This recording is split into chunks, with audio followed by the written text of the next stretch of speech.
What's up, ladies and gents? Now we're here at Maths with Gastin. I am Gastin Mapala. Today we're having a look at grade 11 lesson on sine, cosine, and area rules. One of the most critical topics that I honestly believe that everybody should be maximizing the marks in this concept. And then, if you still don't understand it, and we are almost in December now, where we will be writing exams. Trust us, we are going to explain it, and we're going to do example for each sine, cos, and area rule so that you fully understand it.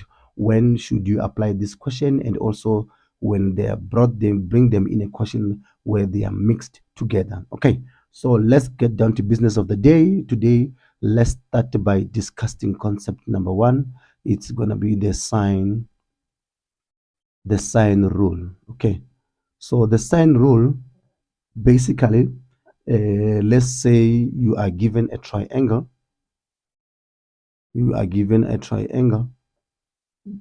In this instance, a triangle, I'm just going to symbolize this in terms of A, B, and C.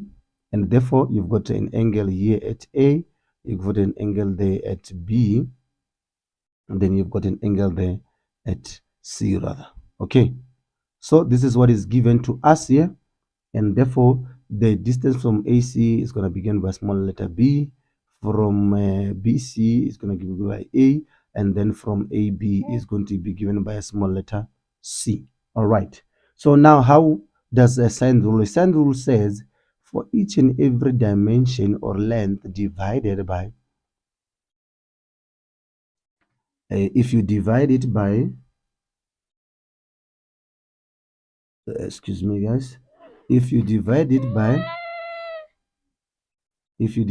by sine A, which is the angle, it should be equals to B all over sine B, which is the angle there at B. And then also, if you have a length at C, it should be able to be divided by the angle at C. So if we have this, you should be able to use the sine rule to find either the angle or the length of the triangle on the other side. Normally, questions like this, they would ask them in terms of elevation angle. They might give you a scenario. They said, here's a person standing here, an individual standing here, looking at the flag of South Africa there at Union Building. Looking at the flag of South Africa there at Union Building, what is the angle of elevation at which the person is looking at the flag? Okay, so this is some of the type of questions that they would bring and ask you to calculate the other side, or also maybe try to ask you to calculate the angle. But we are going to do examples and we'll make sure that you guys fully understand this part. Okay, all right, so when will you apply this one? Okay, please note that you would only apply this if you are given two sides of whatever triangle they've given you, and an angle. Okay, so if they give you an angle, this angle should not be included. So what do they mean by this when you say included or not included angle? Therefore, it means this angle should be the angle that is not between the two sides that you are using to calculate the other one. Okay, for an example, let's say if I'm looking for the angle here at C, which is this one here. Okay, it is there. So I need to be having two sides. So it's either I'm having side C and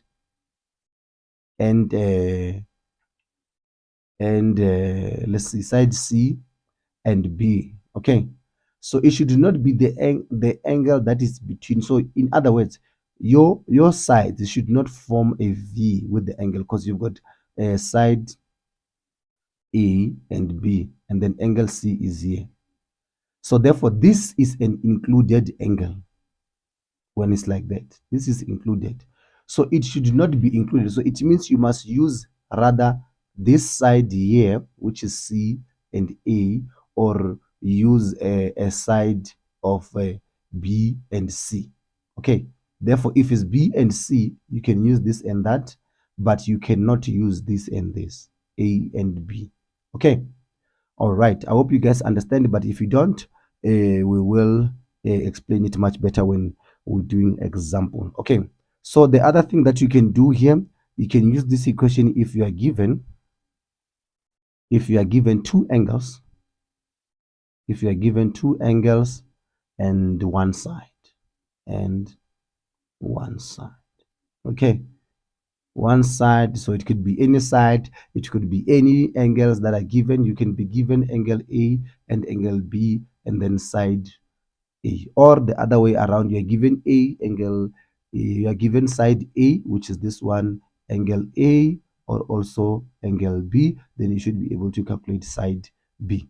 Okay, so that's how you would deal with this one. Let's go now to number 2, which is the cosine rule. Cosine rule. Okay, so cosine rule, it will be given by, let's say you've got a triangle there. You've got a triangle. It has got an angle A that is given, side A. You've got B there. You've got C there. You also got side B and also side C. So in this case, let's assume that this angle here, which is angle A, it's given. So therefore, the equation to express this is in our formula is going to be A squared plus, no, A squared is equals to B squared plus C squared minus 2AB cos A. Okay, so these guys also, if they give you an angle in terms of x, y, z, don't be confused. If, let's say, for example, they give us in terms of x, y, z. Okay, I'm just going to write it from the table. Let's say if you are given r squared, what are you looking for? You are looking for the distance at x squared plus y squared. Therefore, when I say minus, these two must be multiplied by the two sides. It's going to be multiplied by xy. Then the cos should be whatever we're looking for squared. So the cos should be the angle r. Can you see, guys? So whatever the variables might be, please don't be confused. You can always revise the formula and use them in terms of the variables that are given. Okay, so I see a lot of learners when it comes in A, B, and C, and then when it changes to X, Y, Z or P, Q, R, now it's just like now the formula doesn't work anymore. No, guys, you can still apply it. Just have to make sure that you follow the variables the way they are and you align them and you know which variable goes where and substitute correctly. Okay, all right. And then another one, let's say now we have got this formula. We are now given B instead of A, angle B there. Okay, side B, side A, C, angle C, and then side C. Okay, so now we're given B, so it means we're gonna start with B squared minus A squared plus C squared minus 2AC, and then therefore cos, what angle are we looking for? Which side is given is B, so it's going to be B angle here. Okay, similar thing would apply if you are given angle C rather. Let's say you are given C there, C, then you've got A, you've got side C, then you've got side A, then you're given B, then you also have got sorry, you also have got side B there. Okay, so now it means you've got C squared. It means now you've got C squared it's equal to B squared plus A squared minus 2 A B A cos C. Okay, so you are giving it in terms of that. So now, for example, where would you use this cosine rule? You will use cosine rule if you are given, let me just put this here, you take note, guys, only when you are given all three sides. Okay, if you are given all the sides. Okay, so in this case, in terms of the triangle, basically what I'm saying, if you're given the length of A, B, and the length of C, okay, then you can use cosine rule. Or you are given two sides, and included angle. I did explain included angle previously. Okay, so n included angle. So this is the angle that is in between the two given sides. If I'm given AC, what is the angle that is between AC? It's B. So therefore, this is the included angle. Okay, so it must be the angle that is between the two sides that we are using to calculate that particular angle. Okay, I hope it's clear, guys. If you don't understand, please stay tuned, and then we will be updating you in terms of my examples and recap on the concept that we are discussing now. So now we're left with one, which is the area rule. Okay, let me come to the next page. So now we are left with number 3, concept number 3, which is the area rule. Okay, so now we've got the area rule. The area rule states that if we are given a triangle, okay, and this triangle, they give you angle A, you've got dimension near A, then you've got B, then you've got the length of B, then you've got C, then you've got the length of C there. If you are given angle A here, okay, so now therefore your area states that area formula states that half should be the two sides, which in this case would be B and C, is going to be multiplied by sine of the included angle. Okay, so I'm trying to explain it as much as I can here, guys.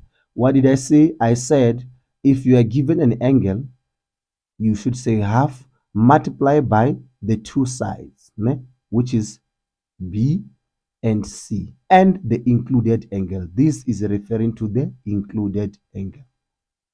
So what does this mean, guys? You can't, and I'm gonna say it again, you cannot say because you are given AC, you are given, let's say, A and C and angle A, and use it to calculate the area. No, you can't.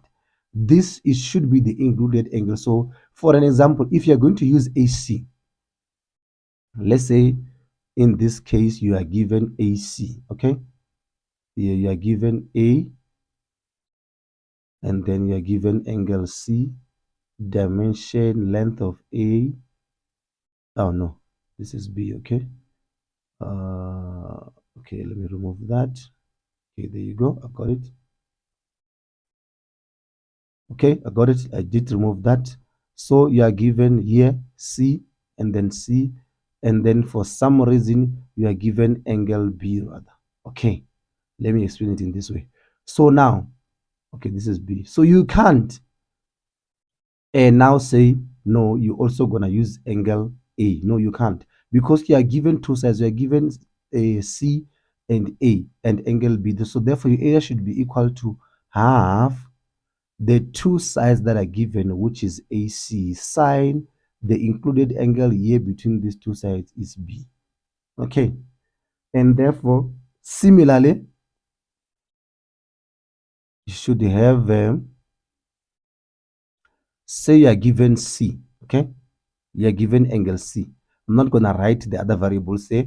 Just want to see if you guys understand. Let's say you are given this angle here, angle C. So what is going to be a formula? Even though it's there on the formula sheet, guys, I always feel like if you understand the formula better and know how to apply it and you know what it means, you can describe it. You can say this formula, it's saying this. Therefore, you should be able to do all these problems regardless of what is given, whether it's an example at the field or somebody is looking at the ball is kicked up at a elevation angle of this much and reaches this particular height. Yeah. I found that learners that are doing economics and what, it's much easier if you're doing physics to understand, but it doesn't mean that you can get it. If you can explain the formula in words, like now, okay, let's say we're given angle C. Okay, so the formula will just be half. What is this side here that is between these two angles? It should be B and A. Therefore, sine the included angle here is C. Okay, so can you see, guys? So even if whether they bring it in terms of X, Y, Z, it doesn't matter. If you know how to describe the formula, we substitute our vertices correctly, you should be able to do this. But if you still don't understand what we just explained now, sine rule, cosine, and area rule, please stay tuned to this channel and make sure that you subscribe, because we will be dishing out example to explain each and every rule for you guys to understand. Please make sure that you stay tuned. I am Gastin Mapala. See you on the next upload.